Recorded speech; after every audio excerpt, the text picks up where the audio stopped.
Welcome friends. आज की video बहुत इम्पोर्टेंट है क्योंकि आज जानेंगे हम हाई ब्लड प्रेशर के ट्रीटमेंट के बारे में।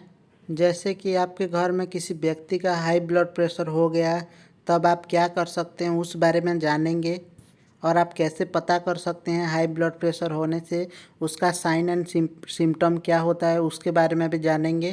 फ्रेंड्स, 40/90 से ज़्यादा होने से उसको हाई ब्लड प्रेशर कहा जाता है और उस टाइम बीपी का मेडिसिन दिया जाता है। 140 से कम रहने से बीपी का मेडिसिन नहीं दिया जाता है। और लो ब्लड प्रेशर कहा जाता है 100/60 से कम होने से उसको लो ब्लड प्रेशर कहा जाता है। मतलब कि किसी व्यक्ति का 100 से कम ब्लड प्रेशर है तो उसको लो ब्लड प्रेशर कहा जाता है। मतलब कि किसी व्यक्ति का 100 से लेकर 140 के बीच में है तो उसको नॉर्मल ही कहा जाता है। ठीक है, तो अभी हम जान लेते हैं हाई ब्लड प्रेशर के ट्रीटमेंट में कौन कौन सा मेडिसिन दिया जाता है। सबसे पहले जो मेडिसिन दिया जाता है वो है अम्लोडिपिन। ठीक है, इसका स्ट्रेंथ आपको मिल जाएगा 2.5 mg में मिल जाएगा।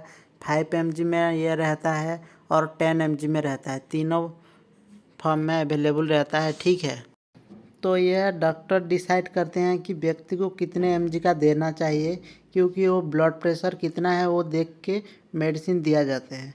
उसके लिए बिना डॉक्टर के सलाह कभी भी इसको घर में मत यूज करना। उसके बाद हम जान लेते हैं इसके डोज के बारे में। इसको दिन में एक बार ही दिया जाता है ज़्यादातर, लेकिन किसी व्यक्ति का बहुत ही ज़्यादा बीपी बढ़ गया तो 2 बार भी दिया जा सकता है।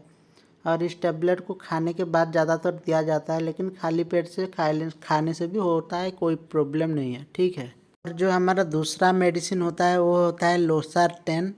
यह आपको 50 mg में मिल जाएगा और 25 mg में मिल जाएगा, दोनों ही फॉर्म में रहता है यह टैबलेट। ठीक है, तो इस टैबलेट को भी खाने के बाद दिया जाता है। ठीक है, खाने के बाद दिन में एक बार दिया जाता है। बीपी का मेडिसिन सुबह खाने से अच्छा होता है। जो कोई भी मेडिसिन आप खा रहे हैं तो सुबह बीपी का मेडिसिन खाना चाहिए, मॉर्निंग को बहुत ही अच्छा काम करता है। ठीक है, उसके बाद हम जानेंगे तीसरे मेडिसिन के बारे में, टेलमिसार्टन टैबलेट। ठीक है, यह आपको 10 mg, 20 mg और 40 mg में मिल जाएगा। यह एक बहुत ही अच्छा मेडिसिन है बीपी को कंट्रोल करने के लिए। बहुत ही ज़्यादा डॉक्टर इस टैबलेट को प्रयोग करते हैं व्यक्ति का बीपी को कंट्रोल करने के लिए। बहुत ज़्यादा टेलमिसार्टन टैबलेट को यूज किया जाता है। तो फ्रेंड्स, इस टैबलेट को भी खाने के बाद आप सुबह खा सकते हैं। ठीक है, दिन में एक बार सुबह दिया जाता है। मॉर्निंग के टाइम ही यह टैबलेट को देना होता है बीपी का टैबलेट को, क्योंकि मॉर्निंग के टाइम ही व्यक्ति का बीपी हाई रहता है। दिन भर हाई रहने से वो कंट्रोल करता है उसको। उसके बाद हम जानेंगे निफेडिपिन कैप्सूल के बारे में, जिसे कि काल्सीगार्ड कहा जाता है। यह 5 mg तथा 10 mg में रहता है। यह एक बहुत ही यूजफुल टैबलेट होता है। मान लीजिए किसी व्यक्ति का बहुत ही ज़्यादा बीपी हाई हो गया है, उस टाइम तो टैबलेट को खाने से काम करने के लिए लेट लगेगा, उस टाइम यह निफेडिपिन कैप्सूल को दिया जाता है। ठीक है, बहुत ही यूजफुल मेडिसिन है यह, व्यक्ति का जान भी बचा सकता है यह कैप्सूल। इसको क्या किया जाता है, यह जो कैप्सूल होता है उसमें एक नीडल से होल किया जाता है। उसके बाद जो हमारा जो टोंग होता है उसके नीचे जो उसमें लिक्विड बाहर निकलता है उसको उस जगह पे पकाया जाता है और व्यक्ति को चूसने के लिए कहा जाता है। वैसा करने से व्यक्ति का बीपी तुरंत ही ठीक हो जाता है।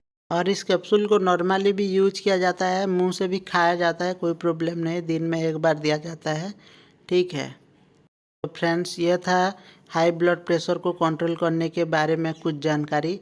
आपको वीडियो अच्छा लगा हो तो ज़रूर से एक लाइक करना, और आप चैनल को अभी तक सब्सक्राइब नहीं किया तो सब्सक्राइब कर देना इसी तरह के मेडिकल रिलेटेड जानकारी पाने के लिए। Thank you for watching.